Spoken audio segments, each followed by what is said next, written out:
Most everybody listening to this is probably going to have, if they're more than just a few people, they probably have a marketing rep or they have a sales rep out there, that's touching agents, plumbers, et cetera. So how did that conversation change? If we're not doing candy and smiles anymore, how does this conversation outside with agents change? And what are the implications for operations? What did that look like? So here's kind of how our agent conversation shifted the next time we went into their office, or when we went into an agent office for the first time, subsequent to us kind of making this shift. We instead started to engage them about the role that we play in retaining their clients. And what I mean by that is, we've recognized, and I, coming from the insurance industry, knew it as fact because I've heard the data, I've seen the data directly from State Farm. State Farm used to have an annual claims review where agents would call in, they'd hear all the stats in terms of loss ratios and how it's impacting underwriting and different high propensity loss areas from the prior year and how storms affected things and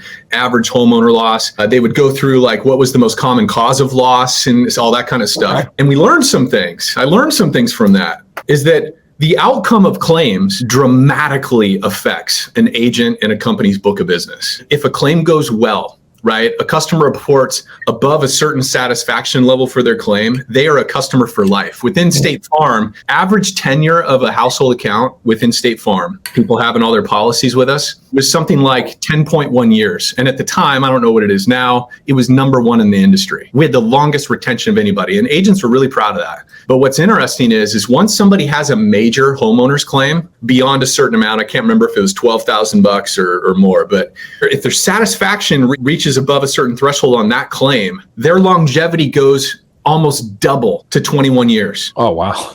Average tenure, which is really interesting data. And of course, State Farm has more data than anybody else in the industry, at least did at the time. And so it was powerful, and we knew that, and I took that to heart. And there were things when we heard those reports, my team and I did, to try to enhance claim experience. But of course, there's very little we could do at arm's length. But fast forward to restoration industry, this is the conversation I'm having with an agent. Look, Mrs. Producer, Mr. Agent Owner, what we've learned over the years. And we know this as restoration companies. If we take enough time to just think about it and reflect about the business we have and the role we have in these claims, the effect we can have on the outcome of the claim, we know this to be true. Hey, Mr. and Mrs. Agent, listen, what we've learned over the years as a company is that when one of our agent customers has a claim for one of their policyholders, one of two things is going to happen at the end of that claim. If it goes really well, it almost doesn't matter whose fault it was. If you had them all set up with the right coverage, or the adjuster was having a good day, or we as the restoration company just hit the ball out of the park. It doesn't matter who is at fault for that great experience. You've got a customer for life. It's very unlikely they're ever going to shop their policies. Once you've delivered on the promise, right, is the feeling and the affirmation they get after a good claim.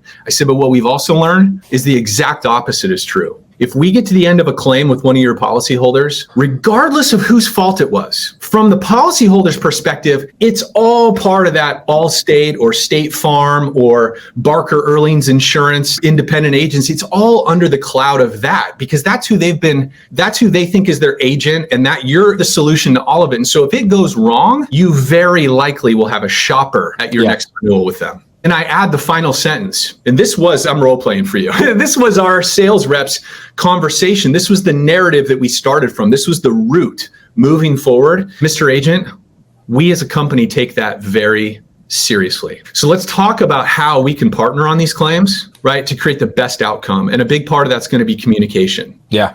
Right? What level of communication are you and your team interested in from us? What kind of frequency of updates would you like to be included and copied on our communicate with the client?